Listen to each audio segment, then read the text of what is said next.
Welcome back to Climate TV. I'm Eduardo Gonçalves. Today I'm honoured to be joined by Ángel Gurría, who's the Secretary General of the OECD. Mr. Gurría, first of all, is it time up for the high carbon economy? Are we now inevitably moving to a low carbon one? Oh, absolutely. In fact, we're late. We should have started moving more decisively a long time ago. And the problem is that every year, every month, every day of inaction makes getting into the right trend, into the right mode more difficult, more expensive. It'll take longer. And we've been talking about it too long, but not doing very much about it. So it is high time, absolutely. And it's a moment where I think the stars are aligned in a way, because we kind of gave ourselves this appointment by this time in Paris. There's a G7 leading the charge, which is the French. They have a strong diplomacy. They're pushing hard. So it looks also the science. The science has confirmed again. The economics have confirmed again and again. You know, we work a lot on that. So it just seems like the stars are aligned finally, I hope, because we are late. Now, what do you believe to be the economic outlook for the renewable energy industry and the clean tech sector as a whole? Well, we now call them green tech. I think we are probably going to remove the green part and say just tech, because it's the only thing that there is going to be. You know, there's only going to be one choice, and that's clean, green technology.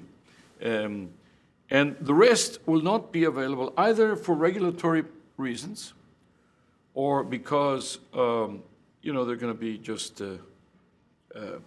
societal, political, cultural reasons, where it will be unacceptable to have anything that produces a lot of emissions. And there will be also technological transformation and movement, where there will be a kind of a, you know, first mover advantage, that the ones who move into in that territory will then capture a very, very big wave, which is going to be normality, which is clean, green technology going forward. So those that get there first will capture a bigger part of the action. Now, how are you going to be encouraging businesses and indeed governments to make the transition away from the high carbon economy, from fossil fuels and so on? Well, we already are, and one of the things we're doing is making sure that the governments are consistent in their policies. We just put out a publication called Aligning Policies Towards a Low Carbon Transition. And we say all the things that governments should do that they're not doing. That's not so difficult. But what is very difficult is for governments to accept that they're doing things wrong and that they need to change them or stop doing it, you know. And, you know, we subsidize the consumption or the production of fuels coming from fossil, you know, just, I mean, it's like, we're doing something with one hand, undoing it with the other hand every day. We subsidize and give tax breaks to the fleets of cars, you know, and we don't demand that they are electric or whatever, because every day, you know, we have we're looking at actions and reactions and tax breaks and policy decisions that were taken on behalf or to support or to favor certain groups over the period, which are no longer valid, are no longer, well, probably the groups that they were meant to benefit are even no longer there, I would say. And still we have in the books. So we have to take a hard look at that. We have to dismantle a lot of these favors. Listen, the lowest number that we have determined for the subsidies for fossil fuel consumption and production is 200 billion. We used to be looking at 500 billion where we're just talking about price gaps. 200 billion is what we actually tracked down, country by country, all the OECD countries plus all the large emerging economies and some of the larger developing economies. So we have a very, very good sample. And it's the lowest number because we actually tracked where you can actually look at the budgets and actually look at the balance sheet. You can see the benefit, you can see the subsidy.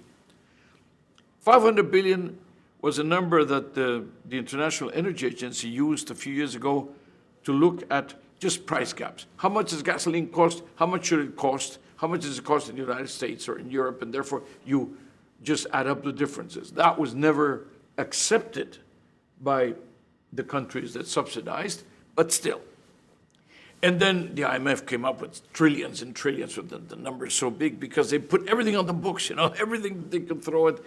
And it's another way of looking at the damage, but perhaps not as tangible. You can't deal policy-wise. You don't understand what it is that you have to do.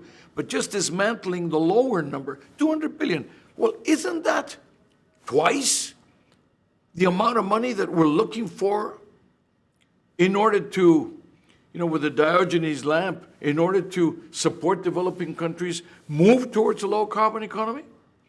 Didn't we commit in Copenhagen to 100 billion?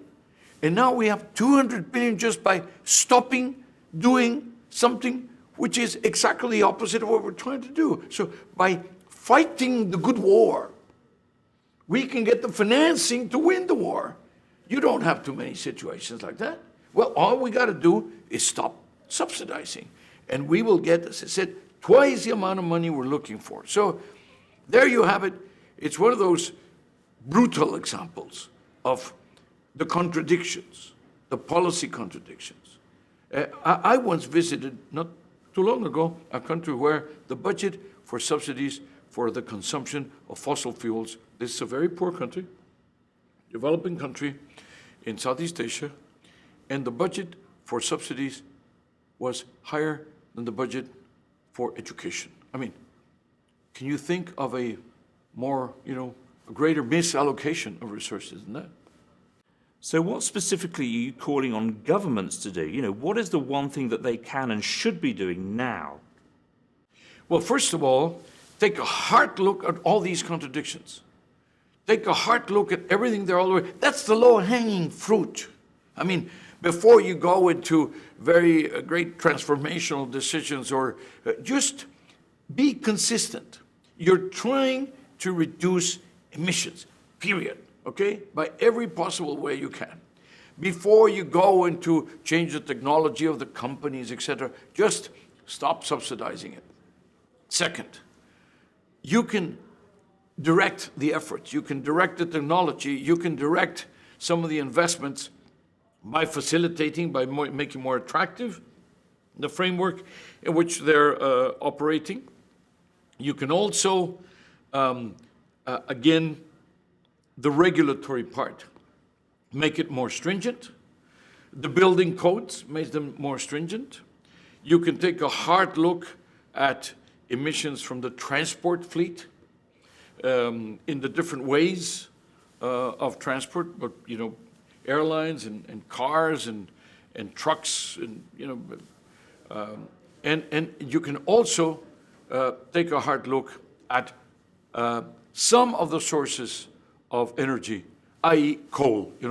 Let's not go too far. Simple thing. Start with coal. Why? Coal is the one that produces more emissions. Okay. So what do you do with coal? Well, what about moving from coal to gas? Well, is that the end of the story? No, but it already is a lot of progress. Maybe, you put a gas plant on today instead of a coal plant, and in 30 or 40 years' time, you're going to be moving towards the next technology without any emissions at all. But in the meantime, you halve the emissions. So you have to be moving over a curve, over a path. And we're still discussing whether we're going to be financing coal plants. I mean, there are some countries which are still saying, I will continue to finance the coal plants, and some are saying I will stop. And we deal with the export credit group that is discussing these issues at the OECD. And still, we do not have any agreement as to whether we are going to be stopping the financing of something we don't want. So again, it's a question of consistency, of coherence. So I think appealing to coherence and doing a checklist on all these obvious inconsistencies would get us a long way, just for starters. What would you say the world is going to look like in 15 or 20 years' time if we have this clean industrial revolution? And are there opportunities for creating additional prosperity and jobs out of that? Again, it's not that it's going to be a better world. The difference is there's going to be a world. And with the other ones, we don't even know. We know that inaction is by far the most expensive course of action. We know of the other courses of action available. We know some of the costs of technology. We don't even have to expect or hope for a dramatic breakthrough of technology in the future that's going to come and save us, from our own sins, from our own procrastination. No, with the technology we have today, which is not fantastic, we already know that there are better ways. And, 2 years ago, 2.5 years ago, I was in the London School of Economics, gave a big lecture saying, zero net emissions in the second half of the century. Okay? Oh my God. I became a lot of posters there and throwing darts at it or whatever. And now, today, this is generally accepted. Today, this is kind of the bottom line. Everybody knows we've got to move there, which is already a lot of progress. Now, the problem is, how do we get there? And I just went back to London School of Economics, gave another lecture saying, let's take a hard look at coal. It may be the lowest cost infrastructure, lowest cost hardware at first sight, but if you add all the costs of all the consequences that it will have with the air, with the water, with the earth, et cetera, and then you may conclude that it's not the lowest cost technology. And again, it was controversial. The implication now, everybody's talking about stranded assets. Of course, nobody talked about that until very recently. Now there's a recalculation of some of the balance sheets because they're saying these assets may not see the light of the day, may not see their whole life cycle completed. These are things which are difficult, and the different groups that are being affected, but they're inevitable. We have to face them. We have to work with them. Why? Because of your question, which is, how is the world going to look? Well, first, as I said, we may have a world, and if we want to have a world, which we must, then of course we have to take those decisions now. Everybody's talking about 2050. Where are we today? 2015. We're a generation away from 2050. But industrially, a human generation is about 25, 30 years. An industrial generation, that means the lifeline of the life of one technology or one plant that you open today is 30, 40, 50 years. They're more and more resilient. So that means that in 2050, you are still going to have the plants that you're opening today. This is why you have to plan with an eye on 2100, not on 2050. So all these things are things that require leadership, political courage, but they also require simply to say what there is in there in the numbers. We know a lot more about climate and the consequences of inaction than we ever knew about the financial and economic crisis. We didn't see it coming. If we had known half about the financial crisis, that we know today about climate, we probably could have avoided it. Maybe we could have stopped it, or at least the most dire consequences. But so, we have our eyes open.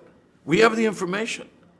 Then we have really no excuse but to move ahead this is no longer a question of urgency, not urgency. People are discussing the science, no longer discussing the science, discussing the economics, and the evidence every day, just if we needed some encouragement. You know? Every day we have more extreme manifestations of the fact that we are on a collision course with nature, and therefore we have to change course. And finally, what's your message to the COP negotiators, to the world leaders and all the others who are going to be arriving in Paris shortly to get a climate deal off the ground? Well, we're very involved in this process, and I would just say, get on with it. Be ambitious. It's really the life of the children, the grandchildren. This sometimes sounds a little hyperbolic or a little, a bit of a cliche, but it is true. This is the one area where this is truer than any other thing. And on the other hand, as I said, there are trade-offs and there are rewards. I don't say rewards for early action because we're late, but for not delaying it more, for not procrastinating more. And the other thing is, we are going to have to live in a world in which we are going to be very demanding of everybody's responsibility. There are these questions of the sovereignty. People don't want to be told. They want to leave it to their own decisions. This is fine. But there has to be a way of tracking this. There has to be a GPS. Because if there is one global challenge, the most globalized of all challenges, it is climate. And that is where if one of the wheels is squeaky, it's going to make the whole thing, it's like a carefully calibrated engine, and if one of the parts is not working, it's going to stop everything else. And also the politics are going to get very difficult. If you see that somebody maybe, not doing their homework, and of course we are, then that gets ugly. And then we are going to have to help the developing countries in order to finance, to support the acquisition, the installation, and the implementation of some of the strategies and the technologies that are going to be required. So that's something else. So the financial part is important because that will give the credibility vis-a-vis the developing countries of the developed nations that made a commitment, first of all, and now we have to deliver it so that they can deliver their part of the deal. Mr. Gurría, thank you very much. I was speaking there to Ángel Gurría, the Secretary General of the OECD. That's all we've got time for today here at Climate TV. From all of us at the Climate Group, thank you. Goodbye.